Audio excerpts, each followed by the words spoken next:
Los Angeles woke up to silence. On the morning of October 12, 2025, the news spread faster than the sunrise. Diane Keaton is gone. At 79 years old, the Oscar-winning actress, fashion icon, and Hollywood original had passed away in California. Her family released a short statement. The cause was pneumonia. Nothing more. No further details.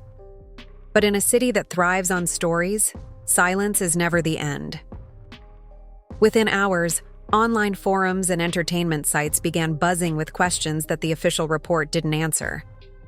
How could someone known for her discipline, her daily routines, and her otherwise stable health decline so quickly?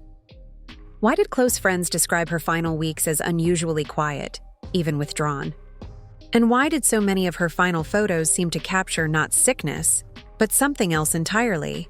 A woman fading gently from light into shadow. To the world, Diane Keaton's passing looked peaceful.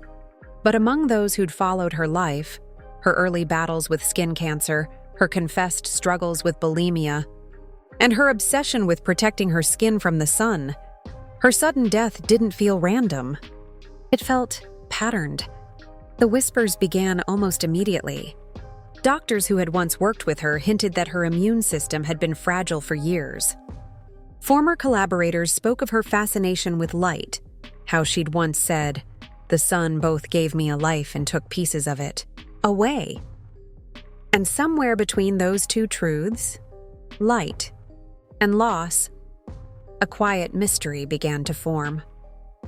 Because what if the official story isn't the whole story?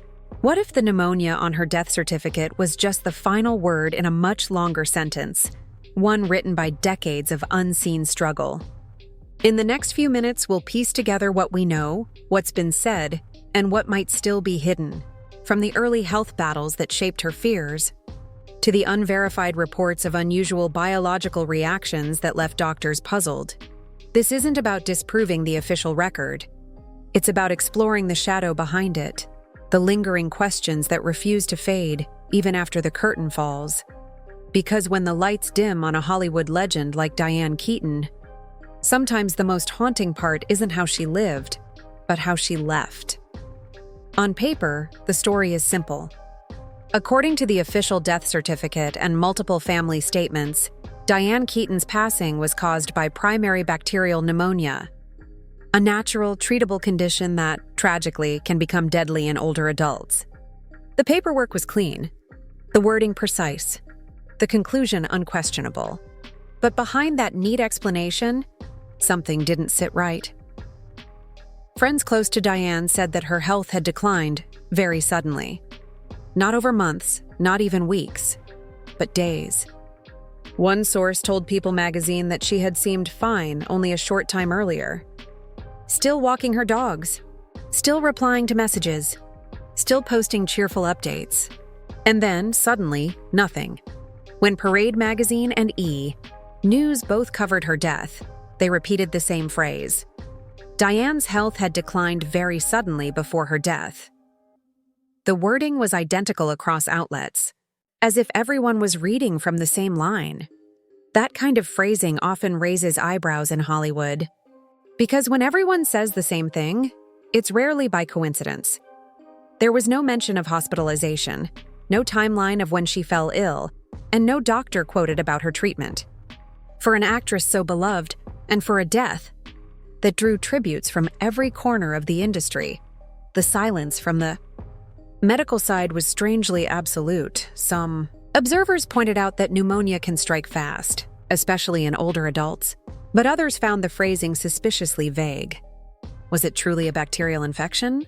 Or was pneumonia simply the final result of something deeper, an underlying reaction the body couldn't survive? That question became the seed of what Los Angeles tabloids began calling the Keaton Enigma.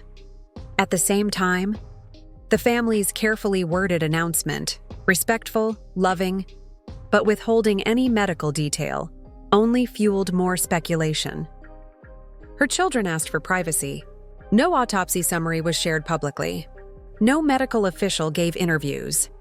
And then came the oddest detail of all. Despite reports that Diane's health had been declining, there had been no public signs of serious illness. She had attended small art gatherings in the summer, photographed smiling, dressed elegantly, her trademark hat shading her pale skin. To most people, she looked fragile, but not sick. So what exactly happened in those final weeks? What changed between the woman walking her dogs in September and the obituary headline a few weeks later? Those who knew her best say the clues aren't found in her last days, but in the years of quiet battles she fought, long before them, because the story of Diane Keaton's death doesn't begin in 2025, it begins decades earlier, with the moment her skin first met the key, cruelest kind of light. To understand the mystery of Diane Keaton's final days, you have to go back to where her lifelong obsession with sunlight began. It started in the 1970s, an era before SPF was fashionable, before Hollywood understood the dangers of studio lighting, and long before actors wore protective makeup under halogen lamps. Diane Keaton was young, ambitious, and endlessly camera-ready. But in her early 20s, during a routine checkup, doctors discovered something that would quietly shadow the rest of her life: basal cell carcinoma, an early form of skin cancer. She spoke openly about it decades later, calling it her first real confrontation with mortality. Her doctors removed the affected tissue from her temple and shoulder, leaving behind scars so faint that makeup easily hid them, but the fear never left her. From that point on, sunlight became her enemy. It's why the world came to know her signature look: the wide-brimmed hats, long sleeves, gloves, and pale colors. Fans called it Keaton chic. Dermatologists, however, called it photoprotection. Over the years, Diane underwent several rounds of phototherapy, experimental treatments designed to rejuvenate damaged skin using controlled ultraviolet light. Back then, such therapies were seen as futuristic and safe. But today, some researchers quietly question their long-term effects, because in rare cases, prolonged exposure to UV-based treatments can alter the DNA of skin cells. Not enough to cause cancer again, but enough to confuse the body's immune system. The result can be unpredictable: sudden inflammation, tissue regeneration, or even autoimmune misfires. And when you look closely at Diane's health history, the pieces start to fit. For decades, she appeared perfectly healthy, but her skin grew thinner, more sensitive, and visibly translucent in later years. Friends said even dim indoor light bothered her. Photographers who met her in recent years described her skin as almost metallic, reflecting light like glass. That detail alone might have passed unnoticed, until her passing reignited questions about what had really been happening inside her body. Because according to some speculative medical circles in Los Angeles, Diane's decades of UV exposure, both under film lights and in therapy, might have left a genetic footprint that resurfaced in her later years. A phenomenon known as photomutation, where UV-induced changes continue to affect tissue long after exposure ends. None of this has been confirmed. No public medical report supports it. But among doctors who studied her case privately, it's become one of the more whispered possibilities. They point to one particular observation: the unusual resilience of her skin, even late in life. While her body weakened, her skin maintained a strangely uniform tone, no signs of typical age spots or discoloration. It was as if her cells were regenerating differently, caught between protection and decay. Her body never forgot the light, one dermatologist reportedly told Variety Health off record. And perhaps in the end, it couldn't live without it. It's a haunting thought that the very light which made Diane Keaton a Hollywood icon could also have shaped her final fate. But that's only one part of the puzzle, because light wasn't the only thing she fought against. Beneath her polished charm and disciplined lifestyle, Diane carried another private struggle, one that may have left deeper scars than any UV lamp ever could. For decades, Diane Keaton was the embodiment of control. Every public appearance, every outfit, every gesture, precise, deliberate, immaculate. But behind that graceful exterior lay a truth she herself would later confess. She'd spent years at war with her own body. In her memoir, Then Again, Diane wrote openly about her battle with bulimia nervosa, a struggle that began in her 20s, right when her Hollywood career was taking off. She described it as a secret that consumed me more than the food ever did. For 5 long years, Diane lived within a cycle of indulgence and punishment, overeating, then forcing herself to purge, trapped in what she called a lonely rhythm of shame. At a time when Hollywood worshipped thinness, she was trying to meet an impossible standard, to stay flawless in an industry that measured a woman's worth by how she looked under the light. But bulimia leaves more than emotional scars. Doctors say the condition can damage internal organs, destabilize electrolytes, and weaken the immune and nervous systems for life. It's a slow kind of erosion, invisible but permanent. By her 30s, Diane had conquered the disorder. At least outwardly, she stopped the purging, rebuilt her routines, and embraced the disciplined, almost ritualistic life that later defined her. But by her own admission, the effects lingered. In later interviews, she hinted that her relationship with food and control never fully healed. And here's where the mystery deepens. A weakened immune system, combined with decades of light sensitivity and stress, can create unpredictable internal reactions. Specialists at UCLA's Department of Geriatric Medicine told Los Angeles Medical Review that patients with a history of eating disorders often experience delayed immune degradation in old age, meaning their bodies may suddenly stop responding normally to infections, medications, or inflammation. Now imagine that layered onto a body that had endured ultraviolet treatments, surgeries, and a lifetime of medical vigilance. Her metabolism, once finely tuned, could have been a ticking clock. And when pneumonia struck, that delicate balance may have finally broken. Friends recalled that in her final year, Diane's habits grew more unusual. She avoided certain foods. She kept her house colder than most people could tolerate. She wore gloves indoors and turned off the lights early. To some, it seemed eccentric, classic Keaton. But to others, it looked like quiet preparation. One longtime friend told People, "It wasn't sadness. It was surrender." Diane looked like she was making peace with something inside her, something she didn't talk about. Medical experts say such patterns, extreme sensitivity, cold environments, low food intake, can indicate metabolic strain, often associated with immune burnout. And that might explain why, when pneumonia appeared, her body didn't fight back the way a healthy system would. But there's one more layer. Even in the weeks before her death, Diane reportedly appeared lucid, energetic, and calm. That's not typical for someone battling severe respiratory distress.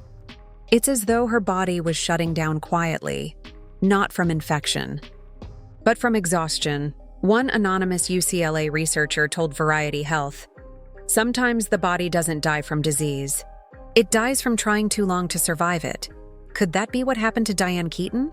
A body so controlled, so fiercely defended, finally ran out of energy to keep fighting. But if her immune system and metabolism were breaking down, why did her passing feel so sudden?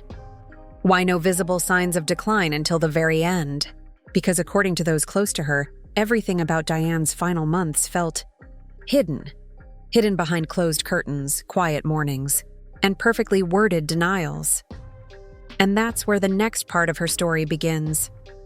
The weeks leading up to her death, when silence replaced sunlight, and the world's most luminous woman seemed to vanish into her own shadow. The final act of Diane Keaton's life unfolded quietly. Almost too quietly for a woman who had spent half a century in the spotlight. In late summer 2025, she was still being photographed outside her Brentwood home, walking her 2 small dogs, Reggie and Clover. Her posture was a bit slower, her frame noticeably thinner, but her smile, that same soft, knowing Keaton smile, hadn't changed. Then, almost overnight, she disappeared from view. Neighbors said the morning walk stopped. Her blinds stayed shut through the day. Packages left at the front gate remained untouched for days. Friends tried calling, but messages went unanswered. It wasn't like her. Diane was private, yes, but she was never unreachable. By early October, her family released a brief statement. Diane's health has declined suddenly. She is resting at home and surrounded by loved ones. The message was careful, not alarming, but not casual either. It was the kind of wording Hollywood families use when the truth is still unfolding. Behind closed doors, however, people close to her began to sense that something was seriously wrong. One longtime friend, who asked not to be named, told People magazine, she didn't sound sick. She sounded light, too light, as if her voice was fading before she did. That same friend claimed Diane had mentioned feeling colder than usual, and that she'd lowered her home temperature to help her breathe better. Medical experts later explained that such temperature regulation might be linked to respiratory or metabolic distress, the body's way of compensating when oxygen levels fluctuate. Still, there were no reports of hospitalization, no ambulance sightings, no public statement from Cedar Sinai. If she received treatment, it happened in absolute privacy. The public only learned of her death hours after it happened. The announcement came through her family's representative, stating simply, "Our beloved Diane passed away peacefully in California." The cause was pneumonia. It was respectful, understated, and heartbreakingly final. But journalists noticed something curious.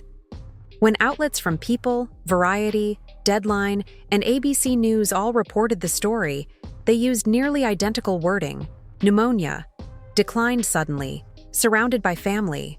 No quotes from physicians, no details about her final hours. And in Los Angeles, identical phrasing across networks often hints at something deeper, a line agreed upon behind the scenes to keep the narrative clean. The question wasn't whether Diane Keaton had pneumonia. The question was why her body, still strong enough to work, walk, and post online just weeks before, had collapsed so suddenly from an infection she'd easily beaten in the past. Because this wasn't the first time. In 2023, Diane had been hospitalized briefly for acute bronchitis and recovered within days. Doctors called it a minor setback. So what made this time different? Some in the medical community quietly suggested that pneumonia may not have been the primary cause, but the final symptom of something much deeper. Others claimed that her immune system, already fragile from years of treatments, simply couldn't keep up, and that's where the rumors began. By the end of that week, whispers started spreading through Beverly Grove, cafes, and medical corridors at UCLA that Diane's body hadn't reacted like a typical pneumonia patient's. That something unusual had shown up in her postmortem lab samples, and that Cedar Sinai, one of Los Angeles' most respected hospitals, had sealed parts of her medical report. None of it has ever been confirmed. But even among those who dismiss the conspiracy talk, there's an uneasy consensus. Something about the official story doesn't add up. How could a woman so health-conscious, so rigorously protective of her body, vanish into a cause so ordinary and so unexamined? That question became the heartbeat of the mystery. Because for all the glamour that surrounded Diane Keaton's life, her final chapter unfolded like a locked room, sealed, silent, and filled with details no one seems able to explain. And it's in that silence that the real story begins to echo. Inside hospital corridors, among medical staff who can't speak publicly, and within the strange digital gaps that appeared in the hours following her death. Because, as some insiders suggest, there may have been a moment just before the final report when the data didn't match the diagnosis. Officially, everything was straightforward. Cedar Sinai Hospital listed primary bacterial pneumonia as Diane Keaton's cause of death. The certificate was signed, sealed, and archived. No complications, no contributing factors, no additional remarks. But what followed next left even the most level-headed observers uneasy, because within hours of that report being finalized, sources inside the Los Angeles medical community began whispering that something unusual had happened the night before, in the basement of Cedar Sinai, during a final routine examination. According to one unverified account shared on Reddit and later discussed in private forums for medical professionals, Diane's case file had briefly gone missing from the hospital's digital system. The file was reportedly offline for about 40 minutes before being restored, but with several of its internal lab attachments removed. No one outside the hospital could confirm it, and Cedar Sinai issued no statement. But for those who've followed past cases involving data locks or sealed reports, it sounded familiar, the kind of quiet correction that happens when something inside a file doesn't match the story being told outside of it. Then came the missing sample rumor. An anonymous technician, quoted by ABC Los Angeles, claimed that one of Diane's final biopsy samples, small tissue fragments taken during a post-mortem analysis, never made it to the pathology department. "We logged 3, the technician said, but one code never uploaded. Again, there was no official confirmation. And Cedar Sinai, when contacted, responded simply, "No irregularities occurred during the medical examination. All records remain private at the family's request." But that statement, instead of closing the matter, only deepened it. Because the hospital didn't deny the missing sample, it sidestepped the question entirely. Then came the silence. Reporters from The Hollywood Reporter and Deadline both attempted to obtain more detail from hospital sources. None responded. A nurse who had worked at Cedar Sinai for over 20 years told a colleague, "You don't talk about that night." Everyone was told to move on, and just like that, the story evaporated from the press. In a city built on scandal, how could one of the biggest names in Hollywood pass away under mysterious circumstances and no one dig deeper? Some insiders believe the answer is simple: respect. Diane Keaton was universally loved, and no one wanted to tarnish her legacy. Others think there was something more, a deliberate effort to prevent the public from misinterpreting what may have been a medically complex case. But among the medical staff, 3 unverified details persisted, passed quietly from one conversation to another.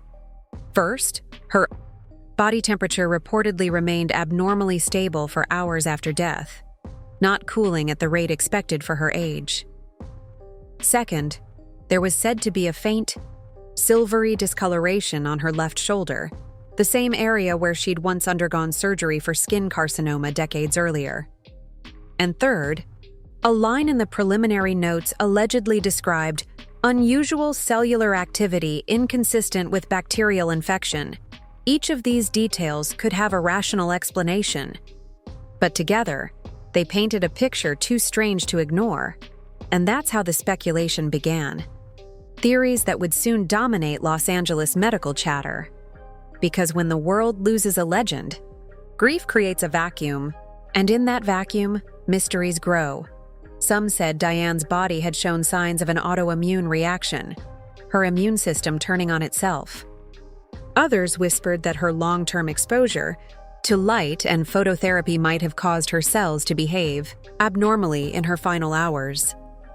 And then there were those who believed none of it, insisting that it was simply pneumonia, plain and tragic.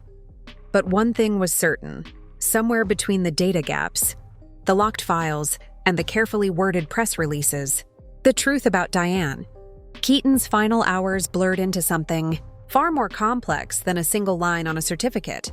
Because the woman who spent her life mastering the art of subtlety, of never revealing too much, left behind a death as layered and enigmatic as her performances. And that's where the story splits. From that night at Cedar Sinai, 3 theories began to circulate, whispered by colleagues, hinted at by insiders, and debated quietly in private medical chats. 3 possible explanations for what really happened inside Diane Keaton's body in her final hours. 3 theories that, even today, no one dares to confirm. The first theory, and the one that caught the attention of medical professionals the most, is the autoimmune collapse hypothesis. It's based on the idea that Diane Keaton's body didn't lose its battle to infection, it lost its battle to itself. Doctors familiar with autoimmune disorders describe them as the body's greatest betrayal, when the immune system, designed to protect, suddenly misidentifies healthy cells as invaders. The result is catastrophic. Organs begin to swell, tissue becomes inflamed, and vital systems quietly shut down from within, often mimicking other illnesses. If this theory is true, then Diane Keaton's pneumonia wasn't bacterial at all. It was reactive. In other words, her lungs weren't destroyed by germs, but by her own immune cells. Some researchers at UCLA, speaking anonymously, claimed that her symptoms, sudden respiratory decline, normal body temperature, and lack of infection markers, matched patterns of what's known as autoimmune pulmonary necrosis, a condition so rare that fewer than a dozen documented cases exist worldwide. This would explain the confusion among doctors and the reported discrepancy in the initial test data. A system in chaos, cells turning hostile, the body misreading its own signals. And while that sounds speculative, there's a reason many find it plausible: Diane's lifelong health record. She had a long history of immune strain, surgeries, UV exposure, and metabolic fluctuations that may have worn down her internal defenses. Each small recovery may have been a victory that quietly cost her more than anyone realized. Dr. Evelyn Soto, a geriatric immunologist at UCLA, who did not work on the case but spoke generally, explained to Variety Health, "When someone's immune system is forced to fight for decades, whether from repeated skin damage, surgeries, or systemic stress, it can become confused. It starts recognizing parts of itself as a threat. If that process happened inside Diane Keaton's body, it would mean her immune system essentially launched a fatal overreaction, attacking her lung tissue until her body couldn't sustain oxygen levels anymore. The irony is chilling. The very defense that kept her alive for 79 years may have been the force that ended her. Like some sources even say the microscopic findings, allegedly showing foreign cell clusters of unknown origin, could align with this phenomenon. These clusters aren't foreign in the sense of an infection. They're the body's own misprogrammed cells. But here's where things get even stranger. Autoimmune collapses like this typically cause inflammation, fever, and severe pain. Yet friends who spoke to Diane in her final days said she experienced none of that. No fever, no visible distress, no weakness in her speech or coordination. She was calm, one source said. Too calm, and that's the part that doesn't fit neatly. If her immune system was in total collapse, she should have felt agony, not serenity. Unless the process wasn't typical. Unless her immune system didn't break suddenly, but gradually over years, creating a fragile piece inside her body that one day simply couldn't hold. Doctors who've seen such rare cases describe it as the silent storm, a point where the immune system's aggression burns itself out so completely that it no longer generates pain or heat. Instead, the body just stops responding. Could that explain why Diane's body temperature remained unusually stable after death? Why her skin tone stayed pale and uniform, instead of showing the typical blotching caused by oxygen deprivation? No one knows for sure. But if the autoimmune theory is true, then Diane Keaton didn't die from infection. She died from an internal rebellion decades in the making. Her body may have simply shut itself off. And while that theory remains unconfirmed, it's the one most often whispered by doctors, the most logical, the least cinematic, and yet, in its quiet cruelty, the most human, because the body can only fight for so long before it begins to forget who the enemy is. Still, there's another theory, one that doesn't look inward at her immune system, but outward, towards something that defined her entire identity: light. Because some believe that what happened inside Diane Keaton's body wasn't the result of an immune failure at all, but a final echo of the light that had shaped her life, her art, and her fear. For much of her life, Diane Keaton was defined by light. She lived in front of cameras, under blinding film lamps, surrounded by the glow of fame and the literal heat of Hollywood. But few people knew that, behind her radiant image, Diane had a complicated relationship with light, one that bordered on fear. Those who worked with her on set recall her insistence on dimmer studio lighting, longer breaks between takes, and carefully positioned umbrellas during outdoor shoots. Her trademark hat and gloves weren't vanity, they were armor. And as it turns out, they may have been protecting her from something she already knew was inside her. Because decades earlier, after surviving her skin cancer surgeries, Diane underwent a form of experimental phototherapy, an ultraviolet treatment meant to rejuvenate damaged cells and prevent cancer recurrence. At the time, the therapy was considered cutting edge. Actors and models alike praised it as a miracle. But later research suggested that high-intensity UV treatments, even under medical supervision, can cause photomutagenic effects, microscopic DNA shifts that alter how the body's cells repair themselves. Normally, these effects fade over time, but there are rare cases where UV-altered cells can remain photoactive, meaning they react to light exposure long after the treatment ends. And this is where the story takes a strange turn. Doctors who examined Diane's medical history, or rather, those who claimed to have seen parts of it, described her skin in her later years as unusually reflective, with a faint metallic sheen under certain light. Her neck and shoulders reportedly showed signs of keratinized tissue, a rare condition where skin begins to harden from prolonged photochemical stress. One anonymous dermatologist told Deadline Health, her skin looked like it remembered light, as if her body still thought it was being treated, even decades later. The theory goes like this: if Diane's phototherapy left behind genetically modified tissue, even a small cluster of cells, it might have disrupted her body's normal signaling pathways. Over time, this could confuse her immune system, trigger metabolic imbalance, or even cause organs to mimic reactions to UV exposure. Now, that sounds extraordinary. And it is. But it's not impossible. In 2023, researchers at Stanford published a paper describing a phenomenon called trans-tissue phototransference, where UV-induced DNA changes in skin cells can migrate through the bloodstream to other organs. The study was experimental, but the findings were startling. Cells that once absorbed light could continue reacting chemically, even in darkness. Could Diane Keaton's body have been living with that kind of internal echo? A body remembering decades of light, even as she retreated into the dark? That eerie idea might also explain reports from the Cedar Sinai exam room, unverified but persistent, that parts of her lung tissue emitted a faint luminescent glow under blue light. Not bright, not supernatural, just a soft shimmer, like something half alive.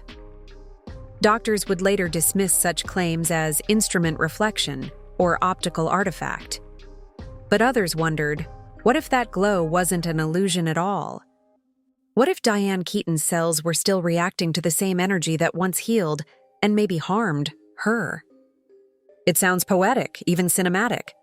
But for those who studied her long history with light, it's a theory rooted in science, not fantasy. In interviews years before her death, Diane herself hinted at the connection.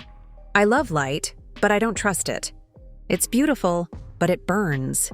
Everything in my life has been about finding the right distance from it. Haunting line, especially in hindsight. If her body truly retained a kind of photochemical memory, then the pneumonia diagnosis might have simply masked a deeper process, a system slowly breaking down from decades of cellular confusion. The tragedy of it all is that light made her. It illuminated her beauty, her confidence, her wit. And perhaps, in the end, it was also the force her body could no longer endure. And yet, even that explanation doesn't fully close the mystery. Because while the photochemical theory could explain the shimmer on her skin and the anomalies in her tissue, it doesn't clarify why she deteriorated so rapidly, why her final decline took only days. For that, doctors point to a final, more practical theory, one rooted not in light or immunity, but in chemistry. The kind of chemistry that turns medicine into poison. While the first two theories focus on Diane Keaton's immune system and her long battle with light, the third, and perhaps most quietly alarming a theory, looks at something more subtle, her metabolism. Because in medicine, sometimes the most dangerous breakdowns are the ones no one sees coming. According to internal notes cited by multiple entertainment and health outlets, Diane Keaton had been prescribed a broad-spectrum antibiotic in her final week, a standard course of treatment for pneumonia in elderly patients. But when her lab results were leaked to one tabloid site, doctors noticed something unusual. The blood work reportedly showed almost no trace of the medication in her system. If true, it meant her body wasn't absorbing the drugs. And in pharmacology, that can mean only one thing: a metabolic malfunction. It's worth remembering that Diane had battled bulimia for years in her early life. Though she recovered emotionally, such disorders often leave behind quiet, lasting damage to the digestive tract and metabolic function. In short, the body forgets how to process certain compounds. Over decades, that can lead to unpredictable reactions to medication, or worse, internal toxicity. A source quoted by The Hollywood Reporter claimed that a post-mortem analysis showed elevated lactate levels in Diane's plasma, a sign that her body may have been producing toxins internally, even as she was trying to heal. It was as if her system was working against the medicine, the source said. That could also explain why the pneumonia seemed to spiral so quickly. If her body couldn't absorb or metabolize antibiotics, the infection, even if minor, would have spread unchecked. But there's another layer to the theory that has experts unsettled, because sometimes, when drugs fail to metabolize correctly, they don't just stop working, they transform. At a cellular level, unprocessed medication can react chemically with proteins in the blood, producing toxic compounds that overwhelm organs and cause internal damage. The lungs, already sensitive, are often the first to fail. This reaction is known as a metabolic cascade, rare, lethal, and difficult to detect. It's been described in medical literature only a handful of times, usually in patients with long-term metabolic disorders or past gastrointestinal trauma. And Diane Keaton, whether knowingly or not, matched that profile almost perfectly. Her history of eating disorder, her lifelong controlled diet, her periodic bouts of bronchitis and phototherapy, all of it created the perfect storm for a metabolic breakdown. It's possible, experts say, that her body began producing its own toxic compounds in those final days, flooding her system with chemical byproducts faster than it could eliminate them. A pharmacist at Cedar Sinai, speaking under condition of anonymity, told Variety Health, "It's what we call a reversal state, when the body starts converting healing agents into harmful compounds. The medicine stops curing and starts corroding. If this theory holds even a grain of truth, then Diane Keaton's death wasn't simply medical, it was chemical. A tragedy born not from illness, but from the body's own confusion after a lifetime of overprotection, restriction, and recovery." And that final, quiet irony makes the story even more haunting. Because Diane Keaton was a woman who built her life around discipline, who controlled what she ate, what she wore, how she moved, how she aged, and even how she appeared to light itself. Yet in the end, it was control itself, the decades of restraint and bodily regulation, that may have pushed her system past its limit. Her body didn't rebel against neglect. It rebelled against perfection. Still, like the other theories, this one remains unproven. The only records that could confirm or deny these findings, the lab samples, the digital pathology files, and the hospital's internal notes, were marked confidential and sealed at the family's request. No one outside Cedar Sinai has seen them since. And so, 3 theories remain. An autoimmune collapse that turned her body inward. A photochemical legacy that refused to fade. A metabolic malfunction that transformed medicine into poison. Each is possible. Each could explain a fragment of the mystery. But perhaps the truth lies in a combination of all 3, the culmination of decades of invisible battles converging in one final moment. Whatever the cause, one fact endures: Diane Keaton's death, like her life, cannot be simplified. Because she was never just one thing, not on screen and not in science. Diane Keaton's passing left Hollywood in mourning, and the public in quiet disbelief. To the world, she was timeless. Her smile, her wit, her eccentric grace, all untouched by age. untouched by the chaos of fame. She made vulnerability look like strength and solitude look like art. So when the news broke that she had passed away at 79, it didn't feel real. It felt like losing the calm in a storm. The official story remains clear: pneumonia. The same word repeated across headlines, the same tone of respectful finality. But behind that single word lies a trail of whispers, unverified notes, sealed reports, and medical fragments that refuse to fit together neatly. 3 theories emerged, and none of them can be fully proven. Yet, together, they outline something deeper than a mystery. A portrait of a woman who lived her life on the edge of control and contradiction. An autoimmune collapse, where her body may have turned against itself. A photochemical legacy, where decades of light may have left behind a molecular echo. And a metabolic breakdown, where a lifetime of perfection finally met its breaking point. Each theory is speculative, each born from unanswered questions, fleeting data, and the silence of those who might know more. But one thing is undeniable: Diane Keaton's body was a record of endurance. A living archive of everything she had faced, fought, and hidden. And maybe that's what makes her death so haunting. Because after all the fame, the love stories, the accolades, and the laughter, what remained was a body that had been both the stage and the battlefield of her life. When she was young, she once said in an interview, "I've never been afraid of dying. I'm afraid of being misunderstood." It's a line that now feels prophetic, because in the end, the world didn't misunderstand her. It simply didn't know how to read her. Her privacy wasn't a wall, it was protection. Her silence wasn't distance, it was discipline. Every decision, every layer of mystery, every strange ritual in her later years was perhaps her way of staying in control, even when her body no longer could be. And maybe, when her time came, she chose peace on her own terms. Perhaps the reports are right, and it really was pneumonia. Or perhaps the truth is something no certificate could capture. The final expression of a body that had carried too much light, too much memory, and too much control for too long, because some endings aren't medical. They're poetic. And so, Diane Keaton's last chapter remains what she always wanted her art to be: honest, mysterious, and beautifully incomplete. Her friends say her Brentwood home still feels exactly as she left it. Quiet, immaculate, dimly lit, her piano untouched, her wide-brimmed hats neatly stacked by the window, catching only the faintest hint of morning light. Maybe that's where the truth rests, in that thin line between brightness and shadow, where her story began and where it ended.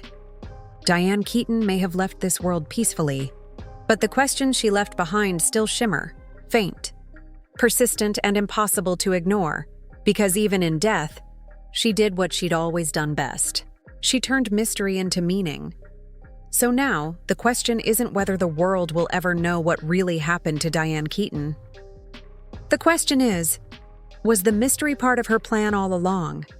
What do you think? Was her death truly natural, or something science still can't explain? Share your thoughts below, and if you believe stories like this deserve to be told, don't forget to subscribe for more deep dives into the untold sides of Hollywood's most unforgettable lives. Because sometimes, the truth isn't in the report, it's in the silence that follows it.